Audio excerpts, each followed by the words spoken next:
Diyos ko po, Ma'am Venus. Ano ba kasi nangyari? Come on. But I'm not a bad person. Oo naman.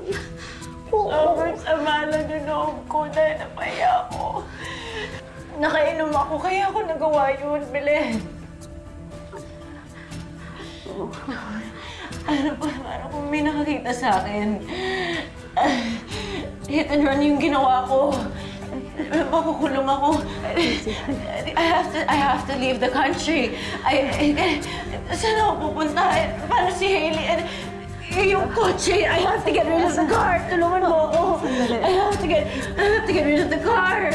Hinga ka muna, ha? Hinga ka muna. Hindi mo naman napuruhan si Grace, di ba? Di ba? She wasn't moving. Ma'am Venus, hindi naman ibig sabihin patay na siya.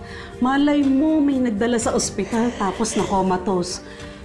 Pakibalita muna tayo. Kanino? Si Hailey. Hindi kami okay. Pero... Tawagan mo si Hailey. Sige. Hailey.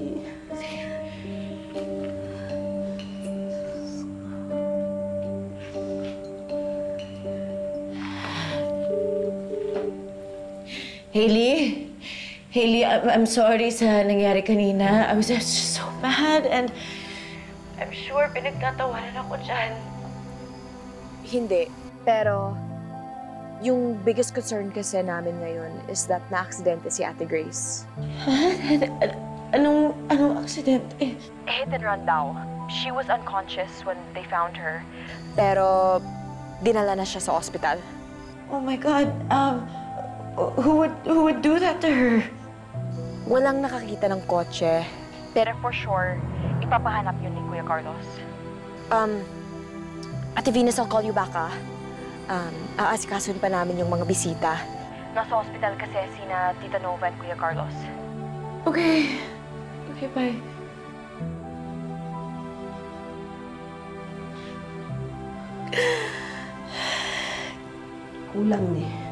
Kulang yung balita ni Hailey.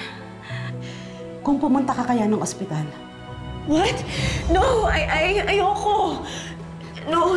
Hindi, kailangan mong gawin yon para magmukha kang inosente. Kunwari, concerned ka. Kaysa isipin nila na wala kang pakialam. O, kapag missing in action ka, baka ikaw pa yung number 1 na pagbintangan. Tingin mo? Oo. Huwag kang mag-alala. Sasamahan kita sa ospital, tapos makikibalita tayo kay Ma'am Nova. Di ba magkakampi kayo?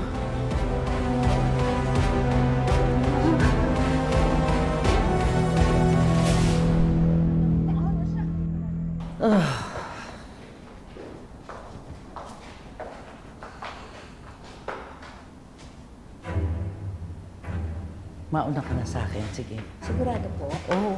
Sige, okay. Thank you. Minggoy, bakit ka nandito? Hindi ba dapat nasa events ka? Ay, ma'am, gusto ko lang pong kamustahin si Ma'am Grace. Bakit close kayo? Ha? Hindi naman po. Gusto ko lang pong makasiguro na okay si Ma'am Grace. Kasi ma'am, hindi talaga mapalagay nung nakita ko na nakabulagta siya sa kalye kanina eh. Awa mo na! Hinak ako! Minggoy! Hanggang ngayon po, bumubo sa isip ko yung itsura ni Ma'am Catherine at yung mga huling sinabi niya sa akin. Yun po pala yung ibig sabihin ni Ma'am Catherine nung sinabi niya sa akin na may anak ako. Ma'am, kanina ko lang po napagtanto nung nakita ko na iniiyakan ni Joyce si Ma'am Grace. Ma'am, nakakadurog po ng puso yung ginawa ko doon sa bata. Lalong-lalo na doon sa nanay niya. Pwede ba? Tumigil ka. Hindi naman na ikaw ang may kagagawan sa nangyari kay Grace, di ba? Hindi ba? Hindi naman ako madaling kalimutan yung ginawa ko kay Ma'am Catherine eh. Pasensya na ho kung naging emosyonal ako. Pero hindi naman papangyari ito kung Hindi dahil dun sa... Fine. Anong gusto mo sabihin ko? Sorry. Dahil naapektuhan ka. Ganon. Ay. Huh?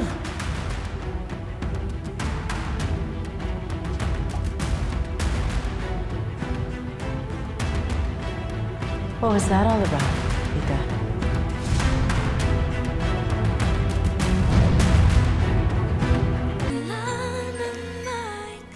Salamat. Chris, nakausap ko na yung nurse. Malapit na lumabas yung resulta ng x-ray mo. Yung CT scan naman, nakapila ka na para malaman natin kung merong damage yung brain. Pero Carlos, wala silang makikita. Kasi ginamot ko na yung sarili ko. So, nabawasan ka na ng buhay ulit. Palagi ko, Carlos, hindi. Kasi sarili ko naman ang ginamot ko. Okay. Mabuti yan. Pero Grace, kailangan mo pa rin dumaan sa test, ha? Nangyari napapagamot ka. Kasi major accident to, eh. Imposible naman na parang wala nangyari. Tsaka yung gasgas mo, pakita nga. Yan. Huwag mong buburahin yan, ha? Nga pala, nakita mo ba kung sinong bumangga sa'yo?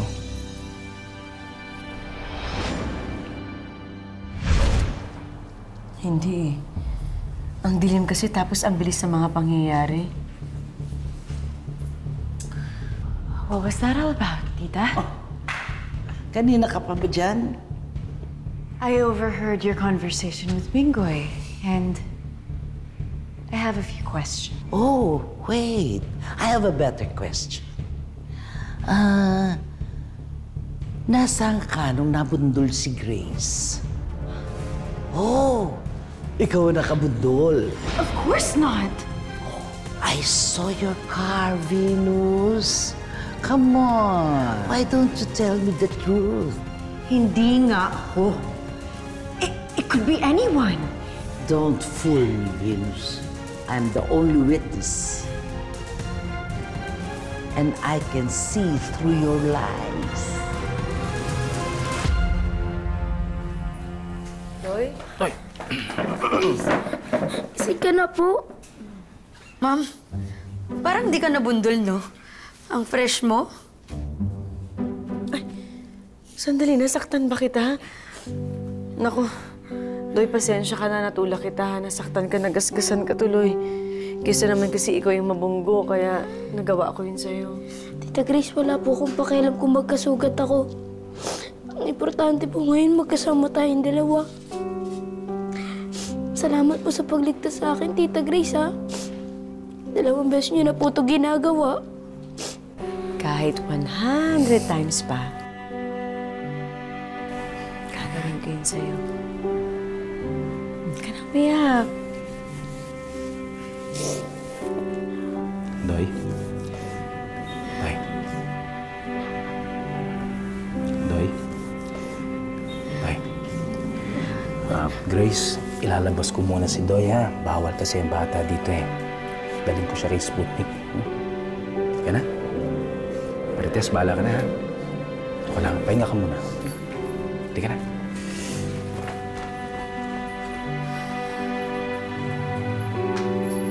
Mama, ka lang. Masakit pa sa'yo. Okay, fine. Pero hindi ko sinasadya. And besides, ayaw mo rin naman sa kanya, di ba? So it's like hitting 2 birds with 1 stone. You almost killed my apo. Hindi ko alam na magkasama pala sila. Eh di sana, inala mo. And if you want to go crazy with Grace, huwag mong idadamay ang apo ko. Eh di sana, sinabihan mo yung apo mo na huwag siyang sumama dun sa alien na yun para hindi siya madamay. Don't you ever put my apo in danger. Never again. At pakatandaan yan, Venus.